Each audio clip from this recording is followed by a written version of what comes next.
So we're a little bit behind the schedule, but we still have about 10 minutes for Q&A.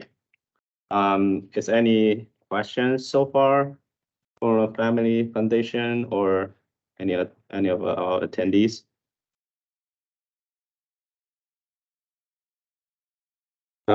I do have a question for Piotr.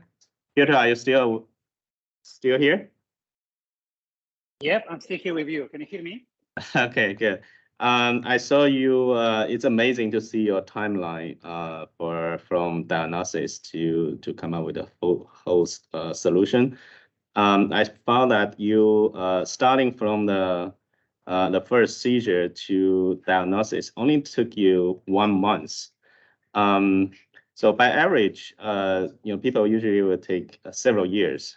Based on the data, it would be 6 to 7 years to get a diagnosis results. Can you share your experience to the families? How do you find out your resource to find out your daughter's mutation? Yeah, thank you for that question.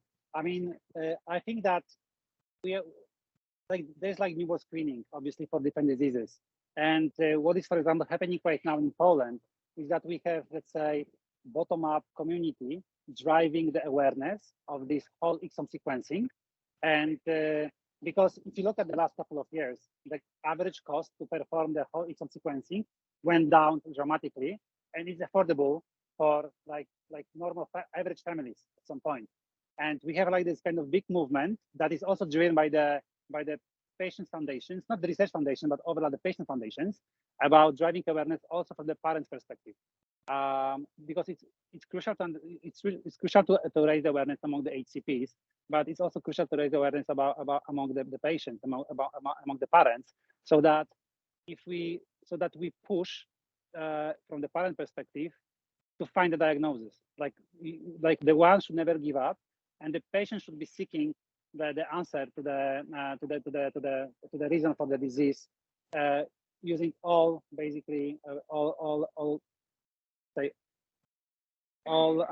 possibilities. Sorry for that, all possibilities.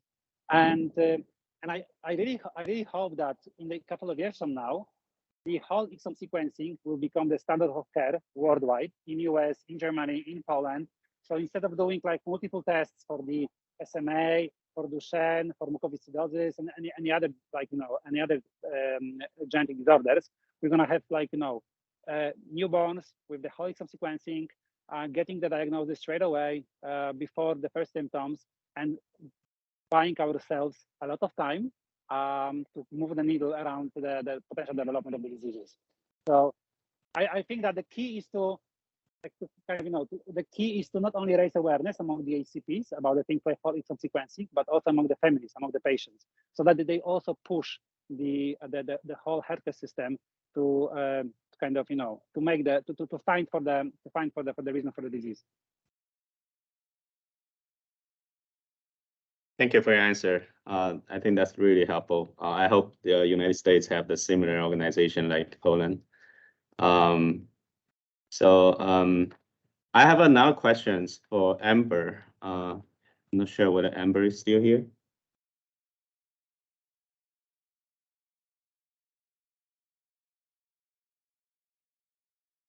She probably is busy. I'm here. You're here. Okay. So I have a question for you because I know you are running a big organization, SRC61A Connect.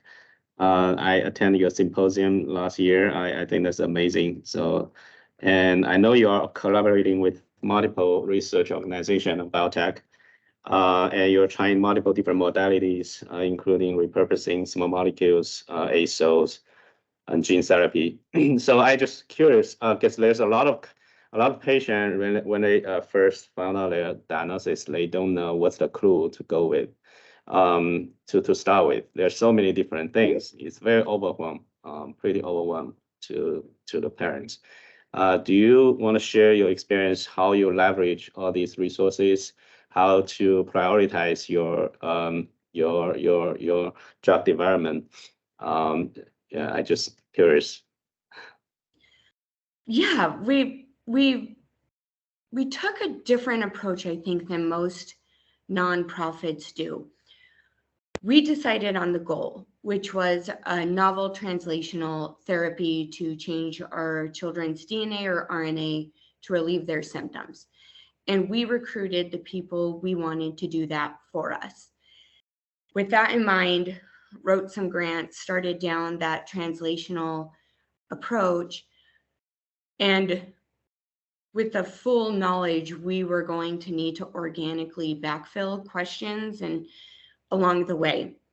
So the basic science, the natural history study, our registration, our registries, everything has kind of been done with that end goal in mind, and having that myopic focus has been super, super helpful to us. Everything that has come along the way was actually discovered trying to reach our goal of gene therapy. Our repurposed drug is really a crazy story. During the worst of COVID, when mouse colonies were dying and nothing was happening anywhere, the one thing we could do is test a couple of our best guess drugs on mice. That required very little manpower. So we made some very educated guesses, and by gone it, we were right on one. That's how that came about. I don't think that's typical. I think it's hard when you're trying to decide between multiple paths. And a lot of it's determined by just the biology of your disease and what's known. Personally, I thought I have this one shot to do what I want to do for my son, and I am going to take it. And if that doesn't work, then we can go down all of these different pathways and just come to terms with that our pathway to a cure is going to be a decade or 2 decades long.